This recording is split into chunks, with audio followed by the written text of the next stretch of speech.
Magpakailan pa man, yakapin mo bawat Ang pag-ibig ay hindi ito na-discover ng tao. Ito hindi katha ng tao. Ito'y natutunan ng tao sa Diyos. Pagkat ang Diyos ay pag-ibig. Sa makatuwid, sa pagkasama, dapat banal na pag-ibig, magalang na pag-ibig, may pakaramdam na pag-ibig, may pagkasensitibong pag-ibig.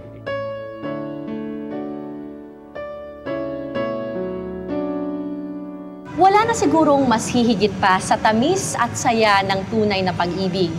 Pero paano kung ang samahan ay paglaruan ng kapalaran at nagdulot ng habang buhay na pagsubok? Welcome po sa ating programa. Kasama natin ngayon si Jericho. Mahaba ang pila ng tumatawag kay Dr. Love, ang nangungunang love and marriage counselor sa radyo ngayon. Sa mahigit isang dekada niya sa himpapawid, napansin niyang hindi raw gaanong kahanda ang karamihan ng Pinoy sa panata sa kasal. At ang numero unong dahilan ng paghihiwalay ay kasakiman. Kailangan lang po yung seryoso at yung pag-concern doon sa kabilang parte sa ating asawa. Dito lamang po magkakaroon ng katatagan ng pamilya. And yet, yung sinasabi ko nga, pag wala ang Diyos sa pamilya, unti-unti po yan, madudurog ang ating relasyon. Para sa mag-asawang Wawel at Mila, natagpuan nila ang presensya ng Diyos sa gitna ng isang trahedya. Madaling ma-attract to her physically. But then, parang knowing her generosity of heart, para sa akin, mas lalong nahulog ang puso ko sa kanya dahil doon. Parang yung value na yon of being generous and available towards others is a value that I deeply believe in. And I was happy to find somebody who was like that. 5 taong magkaibigan sina Wawel at Mila bago naging magkasintahan. Bago ikasal, halos 5 buwan silang nag-seminar ukol sa sakramento ng pag-iisang dibdib. Puspusan ang kanilang paghahanda sa kanilang magiging samahan para matupad ang isang munting pangarap. She was committed to raising a family where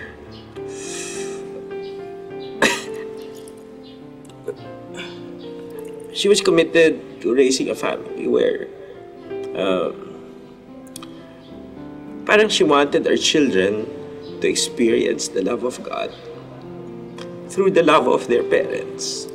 Ganun.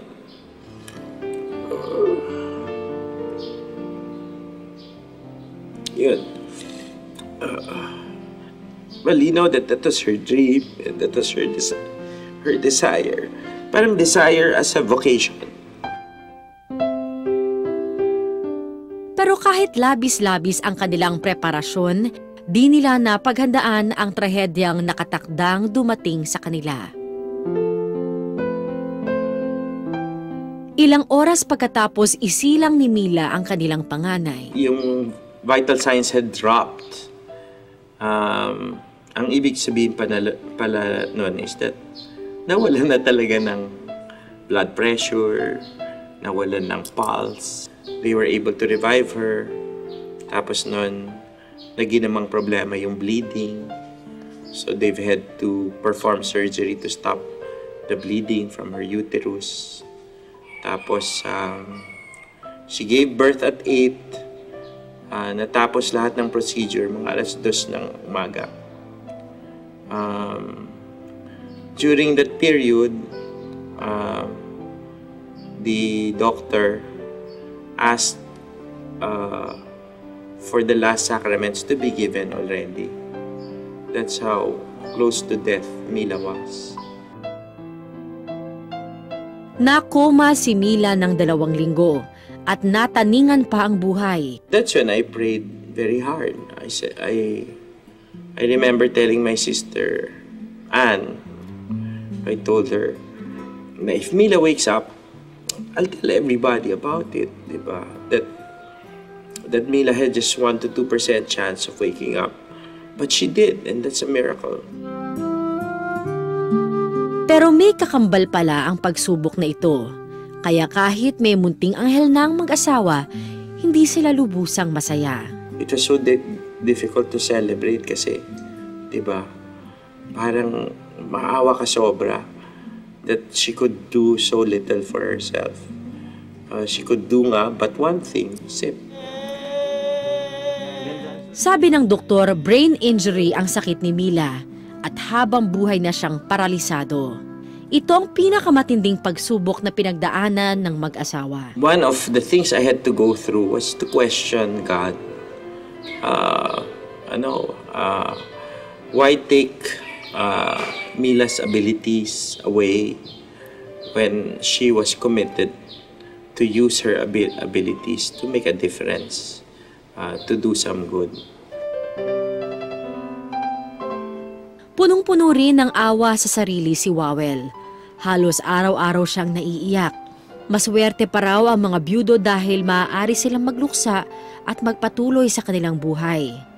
Habang siya ay kinailangang mag-iba ng trabaho para matutukan ang pag-alaga kay Mila at ang kanilang anak. Sa kabila nito, umasa si Wawel na darating pa ang mas malaking himala.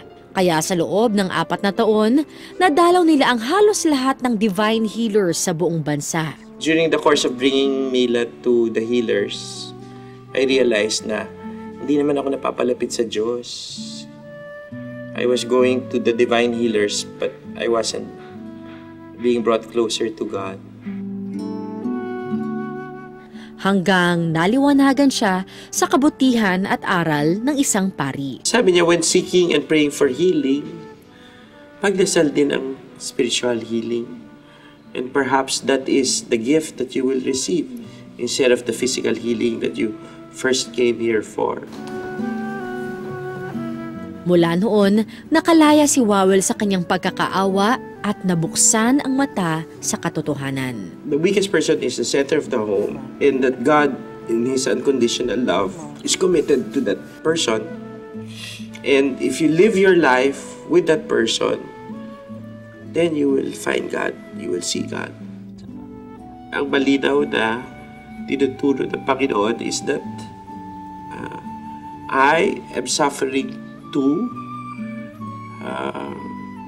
If you are suffering, Wawel, because of Mila's suffering, I'm suffering even more because I love Mila so deeply. And to many others all over the world who are followers. Nakita rin ni Wawel ang lakas ng loob ni Mila sa kabila ng kanyang pisikal na kahinaan. She's aware parang that all this is happening. Pero, yun, umingiti, tumatawa. Sa akin, what right have I to complain? Diba? Mas mahirap yung dinadaanan niya, tapos ako magrereklamo. Ano lang naman ako, taga-alaga sa kanya, hindi naman ako. I'm not the one experiencing it. Ang debosyong ito ay siya raw matatawag na tunay na pag-ibig sa asawa. Sinabuhay nila ang panatang binitawan sa altar.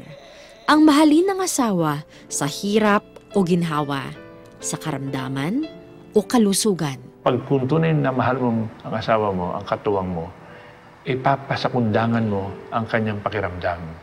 Papasakundangan mo ang kanyang kalagayan. And that's true love. Pag hindi, basta gusto mo lamang, then you're a beast. You're not a real partner who loves. For me, what's most touching is that she usually doesn't sleep until I'm beside her.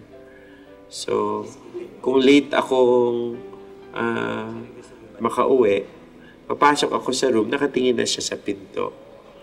And that's always so moving. There's very little remaining in what she can do physically, but yet her heart can still love so fully. Her heart can still love so fully. At mapapawi Binabalak isulat ni Wawel ang love story nila ni Mila. At bawat araw, lalo pang tumitibay ang panata nilang mahalin ang isa't isa dahil sa tibay ng loob at kabutihan ni Mila.